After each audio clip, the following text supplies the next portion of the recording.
Today we're going to make ordinary whole wheat bread. It's not completely whole wheat. I've tried to do nothing but whole wheat flour and it just doesn't rise very well. It's very dense, no matter what I try. So we're going to mix half and half whole wheat and white flour.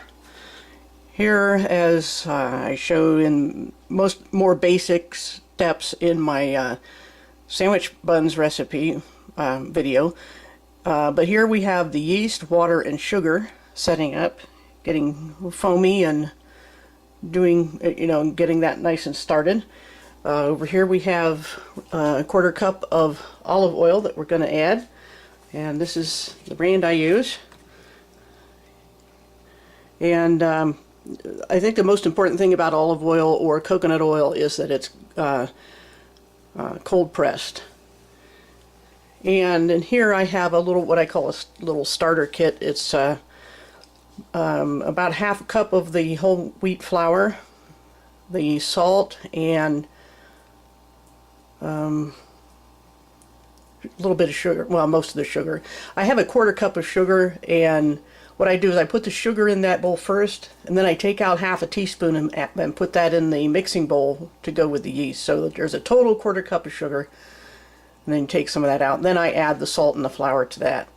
Once again, there's the King Arthur flour that I use. Normally I would also buy that for the whole wheat, and you notice that's white whole wheat. That does not mean white and whole wheat mixed. It's a strain of whole wheat. So you could either buy the traditional red Durham whole wheat, or you can buy this white strain. It's just a little lighter texture. It's got the same fiber and everything else and protein in it.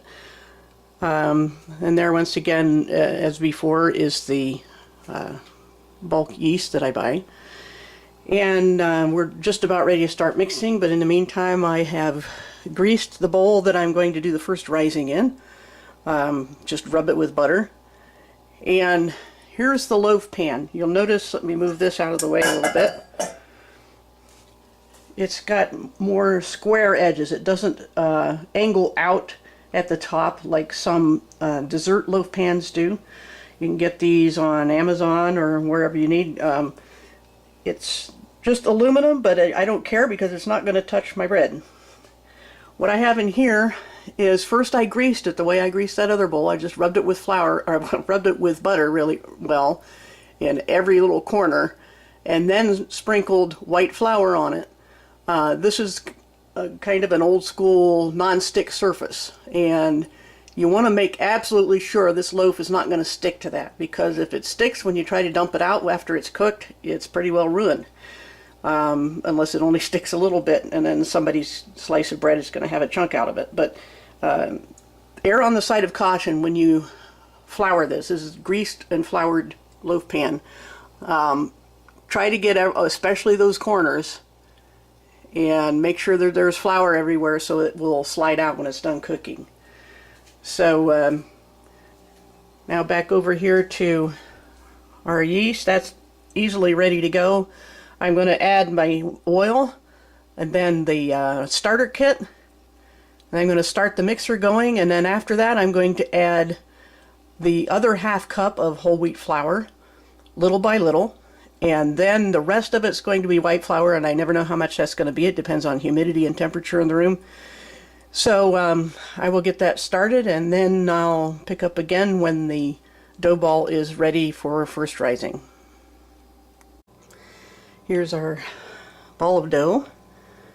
As usual, you can see you can kind of touch it, it dents in, but it doesn't stay stuck to your hand. So you take it out of the mixing bowl, kind of hand knead it a little bit, put the seam side down, and let it rise until it's double in size. It usually takes about an hour. And I should add that I'm using this toaster oven. I don't have the heat on. You can turn it on very low. You don't want it more than about 90 degrees. Whatever temperature works for you to make it take about an hour to rise to double. So the idea is to keep it out of drafts. So if you don't have something like that, Cover it with a kitchen towel, or if you cover it with plastic, spray the inside of the plastic with some cooking spray so it won't stick to the dough.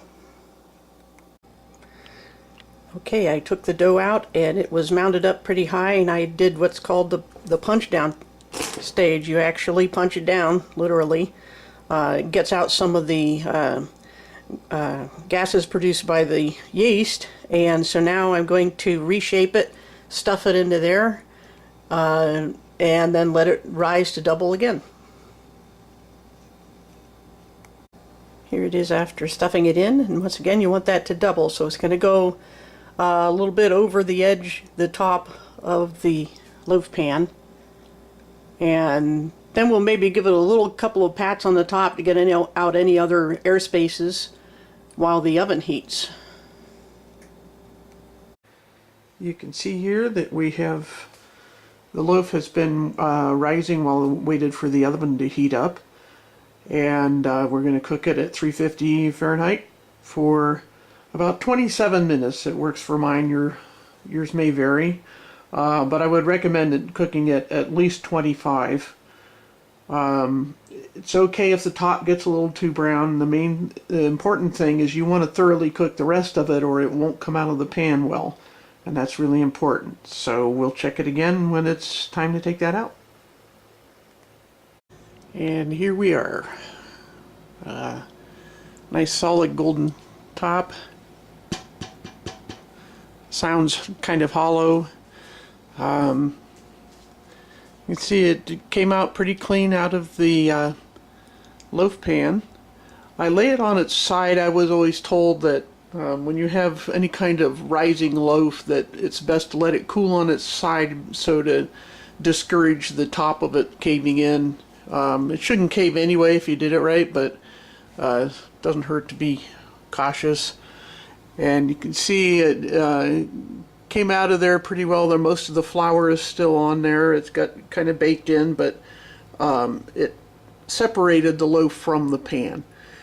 And when you get this out, you have to shake that a lot. You know, just a lot of shaking to get it loose from the pan. Sometimes it'll slide right out. Sometimes you just have to shake it. But hopefully not too hard, and because otherwise if it shakes really hard, you shake it a long time and it won't come out, more than likely you have a sticking point. So, but there we are, and then slice it however you like. I use a meat electric knife, and whatever it is, it should be serrated. You want a serrated blade when you cut bread. And this will fit nicely in a toaster. It's a standard size loaf. It's about 1.5 pounds, I'm guessing. I may weigh that, but so there you are, and wait till it cools before you slice it. Hope you enjoyed it. Thanks.